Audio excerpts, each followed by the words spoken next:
এই মিথ্যা সম্পর্কে আল্লাহ সুবহানাহু ওয়া তাআলা অনেক জায়গায় ভয়াবহ শাস্তি সম্পর্কে বলেছে। আমি 10টা পয়েন্ট আলোচনা করার চেষ্টা করব ইনশাআল্লাহ। যদি কেউ মিথ্যা বলে, আমরা পাপকে ঘৃণা করি, এর জন্য আমরা এই পাপকে বর্জন করব, এর জন্য আমরা এই শাস্তিগুলা জানার চেষ্টা করব। দুনিয়াতে তার 10টা দেখেন কি পরিণতি হয়। কেউ যদি মিথ্যা বলে, আল্লাহ সুবহানাহু ওয়া তাআলা বলতেছেন 2 নম্বর সূরা বাকারা 10 নম্বর আয়াত, যেটা আমি আপনাদের ব্যাখ্যা করলাম, ফি কুলুবিহিম মারাদ, যারা মিথ্যা কথা বলে, যারা প্রতারণা করে, ধোঁকাবাজি করে, যারা সত্য গোপন করে, যারা ভণ্ডামি করে, কপটতা করে, যারা অন্যের মাল আত্মসাৎ করে, ফি কুলুবিহিম মারাদ, 2 নম্বর সূরা বাকারা 10 নম্বর আয়াত, আল্লাহ তাদের অন্তরটাকে দূষিত, কুলসিত, রোগে পরিপূর্ণ, বক্রতায় নেরো মাইন্ডেড করে দেন। 1 নম্বর ভয়াবহতা শাস্তি কি? অন্তরটা ছোট হয়ে যায়। আর আপনি প্র্যাকটিক্যালি আসেন, আপনি মিথ্যা বললে দেখবেন, যদিও আমরা আমাদের নামাজ নিয়মিত না বললেও মিথ্যাটা ঠিকই নিয়মিত বলা হয়, কোরআন তেলাওয়াত জিকির আজকার নিয়মিত না মুখ দিয়ে বেরোলো মিথ্যাটা ঠিকই বের হয়। আপনি প্র্যাকটিক্যালি দেখবেন, মিথ্যা বলবেন, অন্তরের হার্টবিট বেড়ে যাবে, ভয় কাজ করবে, সংকোচ কাজ করবে যে আপনি মিথ্যা বলছেন।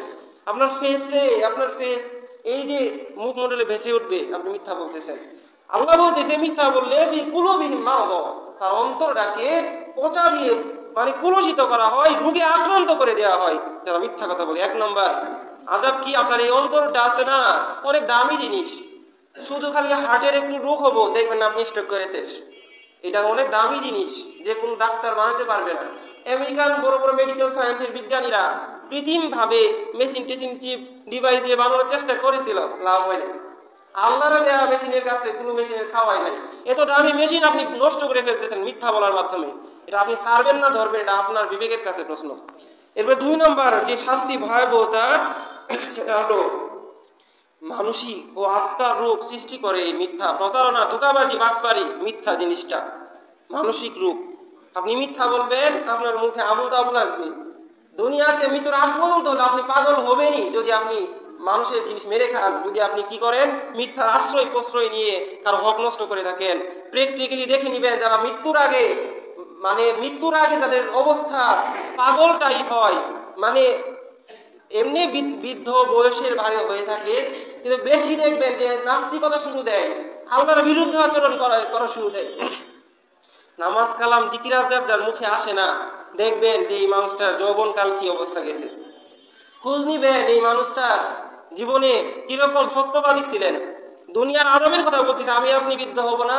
আমরা কি চাই এরকম পরিস্থিতি যে আল্লাহকে গালি দিয়ে বসবো? আমরা কি এমন পরিস্থিতি চাই যে আমার মুখ দিয়ে এমন কথা বের হবে যেটা ঈমান থাকবে না? এই অবস্থা থেকে যদি মানসিকভাবে, আত্মাগতভাবে যদি সুস্থ থাকতে চান, দয়া করে মিথ্যাটা পরিহার করুন। কারণ আল্লাহ রাসূল বলেছেন, সহিহ তিরমিজির 2518 নম্বর হাদিস, যারা মিথ্যার আশ্রয় নেয়, প্রশ্রয় নেয়, ধোঁকাবাজি, প্রতারণা, বাটপারি, চিটারি করে, যারা মিথ্যা কথা বলে, তাদের মানসিক ও আত্মার রোগ আল্লাহ রাসূল বলেছেন তাদের অন্তরের প্রশান্তি দূর করে দেওয়া হয়, মানসিকভাবে তারা বিকারগ্রস্ত হয়ে পড়ে। 2 নম্বর শাস্তি। 1 নম্বর কি? অন্তর কলুষিত হয়। 2 নম্বর মানসিকভাবে মেন্টালি ভাবে আপনি পড়ে যাবেন, বিকারগ্রস্ত হবেন, ড্যামেজ হয়ে যাবে মানসিকভাবে। এরপর 3 নম্বর, যদি কেউ মিথ্যা বলে, মিথ্যার আশ্রয় নেয়, মনে করেন আপনি মিথ্যা বলে 5 লাখ টাকা লাভ করলেন, মিথ্যা বলে 5 কোটি টাকা লাভ করলেন, 5 বিলিয়নই লাভ করলেন, মিথ্যা বলে, প্রতারণা করে, বাটপারি করে। 1-2 হাজার কিন্তু বলি নাই, 5 বিলিয়ন বলছি, 50 লাখ। আমার রাসূল বলতেছে, সহিহ মুসলিমের 1560 নম্বর হাদিস, লিখে নিয়ে চেক করে দিতে পারেন। সারা দিন রাত এই রেফারেন্সগুলা কালেক্ট করে নোট করে আপনাদের বলা হয়, এমনি এমনি বলা হয় না। সহিহ মুসলিমের 1560 নম্বর হাদিস, আল্লাহ রাসূল বলতেছে, কেউ যদি মিথ্যা, প্রতারণা, ধোঁকাবাজি, চিটারি, বাটপারি করে যদি crore crore, million, billion, trillion, ভেজেন্টেলিয়ন পরিমাণও যদি অর্থ সম্পদ, টাকা পয়সা, দুনিয়াবি কোনো কল্যাণ করে ফেলে, দুনিয়াবি লাভ করে ফেলে, আল্লাহ রাসূল বলতেছে তার এই লভ্যাংশে, তার এই বাটপারি, চিটারি, প্রতারণা, মিথ্যাতে যে অর্জন হয়, তাতে বিন্দু পরিমাণ বারাকা থাকে না, বরকত থাকে না। আমি প্র্যাকটিক্যালি উদাহরণ দিই, ভাষাটা না বুঝলেও প্র্যাকটিক্যালি বুঝবেন। আমি অনেক মানুষ দেখেছি 10 লাখ টাকা মনে করে মিথ্যা, বাটপারি, প্রতারণা করে, অন্যায়ভাবে আত্মসাৎ করে নিজের দখলে এনেছে। আল্লাহ সুবহানাহু ওয়া তাআলা তাকে এমন রোগ দেয়, একটা ওষুধের দাম 10 লাখ টাকা। আপনাদের বিশ্বাস হয় যে এমন ওষুধ আছে যেটা কোটি কোটি টাকা, ওই যে আপনারা বলেন না বঙ্কে বঙ্কে যাবে, রোগ ভালো হবে না? কিসের জন্য জানেন? আপনি ওই যে অমুকের হক নষ্ট করেছিলেন, ওই যে মিথ্যা বলে আপনি 10 লাখ টাকা মেরেছিলেন, এখন 1 কোটি টাকাও আপনার এই রূপ ভালো করতে পারতেছে না।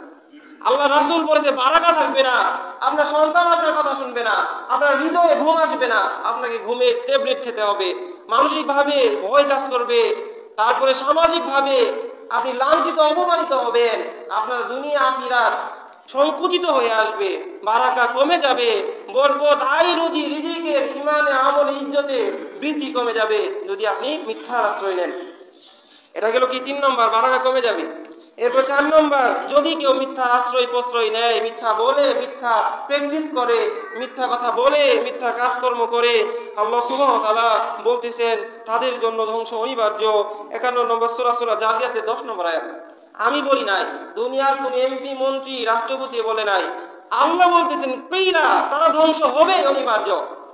51 নম্বর সূরা জারিয়াতের 10 নম্বর আয়াত করে দেখবেন, তারা মিথ্যা বলে, তারা পারিবারিক ভাবে, সামাজিক ভাবে, মানসিক ভাবে তারা দুনিয়াতে ধ্বংস হবে যারা মিথ্যা বলে। যদি আপনার কোরআনের প্রতি ঈমান থাকে, 51 নম্বর সূরা জারিয়াতের 10 নম্বর আয়াত করে দেখবেন। এরপরে 5 নম্বর, যারা মিথ্যা বলে সকল কিছুরই বৈশিষ্ট্য থাকে, তেমনি মুনাফিকেরও বৈশিষ্ট্য আছে, আলামত রয়েছে। আপনারা 3টা জানেন, কিন্তু হাদিস গবেষণা করলে আরো 4টা বের করা যায়। তার মধ্যে অন্যতম কি জানেন? তারা কথাই কথায় মিথ্যা বলে, মিথ্যা বলবে, এটা মুনাফিকের বৈশিষ্ট্য। এখন আপনি তো আরে মুনাফিক এটা হয়তো একটা শব্দ, একটা আপনাকে যদি বলা হয় যে আপনি এই দেশদ্রোহী, আপনাকে এখনই ফাঁসিতে তোলানো হবে, আপনি কিন্তু ভয় পাবেন, আরে না দেশদ্রোহী আমার হওয়া যাবো না, এই বৈশিষ্ট্য আমাকে অর্জন করা যাবো না, কারণ ফাঁসি হবে। আল্লাহর আদালতে আপনি ফাঁসির চেয়েও বড় কাস্টে দাঁড়াবেন আপনি যদি মুনাফিক হয়ে থাকেন। আর এই মুনাফিকের অন্যতম বৈশিষ্ট্য হলো মিথ্যা কথা বলা। সম্মানিত হাজিরিন, আপনি কি চান যে হাসরের মাঠে আপনাকে এমন এক পতাকা দেওয়া হয় যেখানে লেখা থাকবে যে মুনাফিক? আপনি কি চান এরকম আসামি, এরকম আর কি দোষে আসামি হতে, যে যাদের অবস্থান হবে জাহান্নামের সর্বনিম্ন স্তরে, যারা কি মিথ্যাবাদী, মিথ্যা বলে? আমরা তো সবাই ফেরেশতা, মিথ্যা বলি না। আমাদের স্থান, নিজেদের অবস্থান খেয়াল করি, আগে যাই বলছি মিথ্যা ছেড়ে দেই, না হতে মুনাফিকের বৈশিষ্ট্য আলামত আমাদের মধ্যে আসবে, আর ভয়াবহতা তো আছেই দুনিয়া আখিরাতে। এরপর 7 নম্বর ভয়াবহতা, যে মানুষ যখন মিথ্যা বলে লোভের জন্য, স্বার্থের জন্য, আত্মস্বার্থের জন্য, তখন সেই মানুষটা মিথ্যার আশ্রয় প্রশ্রয় নিলে জীবনও হেদায়েত পায় না। আল্লাহ বলছে ইন্নাল্লাহা লা ইয়াহদি মান হুয়া মুসরিফুল কাজ্জাব। কাজ্জাব মানে মিথ্যাবাদী, তারা কখনোই হেদায়েত পায় না। আল্লাহর মুস্তাকিম যতই সূরা ফাতিহাতে ইহদিনাস সিরাতাল মুস্তাকিম পড়েন না কেন, না আপনি বাইরে মিথ্যা বলেন, আপনি জীবনও মুস্তাকিমের পথে চলতে পারবেন না যদি আপনার মধ্যে মিথ্যা, প্রতারণা, ধোঁকাবাজি, কপটতা, বক্রতা থাকে। আপনি কি হেদায়েতই পাবেন না। আল্লাহ সুবহানাহু ওয়া তাআলা বলতেছে 40 নম্বর সূরা মুমিনে 28 নম্বর আয়াত, ইন্নাল্লাহা লা ইয়াহদি, তারা হেদায়েত পাবেই না যারা মিথ্যা কথা বলে। আল্লাহ সুবহানাহু ওয়া তাআলা বলতে পারতেন লা ইয়াহদি, তাদের আমি হেদায়েত দিব না। ইন্না মাস্ট বি, ইন্নাল্লাহ, আল্লাহ নিজে জোর দিয়ে বলতেছেন, তাকিদ দিয়ে বলতেছেন আমি তাদেরকে হেদায়েত দেই না যারা মিথ্যা কথা বলে। এরপরে 8 নম্বর শাস্তি, আল্লাহর লানত, আল্লাহ ক্রোধান্বিত হন। আপনি তো প্রচুর ভয় করেন, আপনার পিতা আপনার প্রতি রাগ পেয়ে যায়। আপনি তো ভয় করেন আপনার নেতা, আপনার বস, আপনার ব্যাপারী, আপনার যে বড়, সে রাগ পেলে আপনার ভয় হয়। আপনি কি ভাবেন যে কাহার নাম আল্লাহ সুবহানাহু ওয়া তাআলা ধারণ করবেন? আল্লাহ সুবহানাহু ওয়া তাআলা ক্রোধান্বিত হবেন এই মিথ্যাবাদীদের উপরে। আপনি কি ভাবেন আল্লাহর রাগকে? আল্লাহ সুবহানাহু ওয়া তাআলা যখন রাগ হবেন কাহার নাম ধারণ করবেন, তখন আল্লাহ রহমান রহিম নাম একটু দূরে রেখে কাহার নাম ধারণ করবেন এই মিথ্যাবাদী মুনাফিকদের জন্য। এটা হলো কি আল্লাহর ক্রোধান্বিত থেকে, যদি রাগ থেকে যদি বাঁচতে চান মিথ্যা পরিহার করুন। এরপরে 8 নম্বর, বিচারের মাঠে তাদেরকে এরকম পতাকার নিচে রাখা হবে যেখানে মুনাফিক লেখা থাকবে, যেখানে জাহান্নামী লেখা থাকবে যারা মিথ্যা বলে।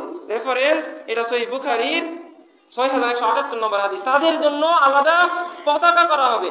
আমরা তো অনেকে চুরি করি, আমরা তো অনেকে মিথ্যা কথা বলি, কিন্তু কেউ আমরা চোর নামটা নিতে চায় না, যদিও সে লাখ লাখ টাকা চুরি করতেছে, কিন্তু তাকে চোর বলে দেখেন, মার খাবেন আপনি। আল্লাহ একদমই সিল মেরে দিবে যে এগুলা মিথ্যাবাদী মুনাফিক, সেদিন কোথায় পালাবেন? সেদিন আপনার এই এবিলিটি থাকবে না তাকে ধমক দেওয়া পর্যন্ত। এর জন্য এরপরে 9 নম্বর, যে আল্লাহ সুবহানাহু ওয়া তাআলা তারা মিথ্যা, প্রতারণা, ধোঁকাবাজি করে, তারা হক নষ্ট করে, তাদের কাঁধে এগুলা তুলে দিবেন। আপনি তো মনে করেন যে 1 লাখ টাকার যদি আমি জিনিস কিনি, প্রোডাক্ট কিনি, এটা আপনি ঘাড়ে নিতে পারবেন? নিতে পারবেন না। আর হাসরের মাঠে 1 টাকাও যদি হক নষ্ট করে থাকেন, বান্দার হক, মানুষের হক যদি নষ্ট করে থাকেন, আপনার কাঁধে তুলে দেওয়া হবে। যদিও তার 100টা ওজন হয়, সেদিন পাহাড়ের চেয়েও তো বেশি ওজন হবে ওই হক নষ্টের জিনিসটা, ওই মিথ্যা প্রতারণা করে অর্জনের জিনিসটা। এটা আমার কথা নয়, সহিহ বুখারী খুলে দেখবেন। আমরা আহলে হাদিস সবাই দাবি করি, কিন্তু হাদিস মানার ক্ষেত্রে আমরা জাহেলে হাদিস, মানে আমরা মুখে বলি আহলে হাদিস, হাদিসের রেফারেন্স দেওয়া হয়, ওই ভয় আমাদের অন্তরে থাকে না।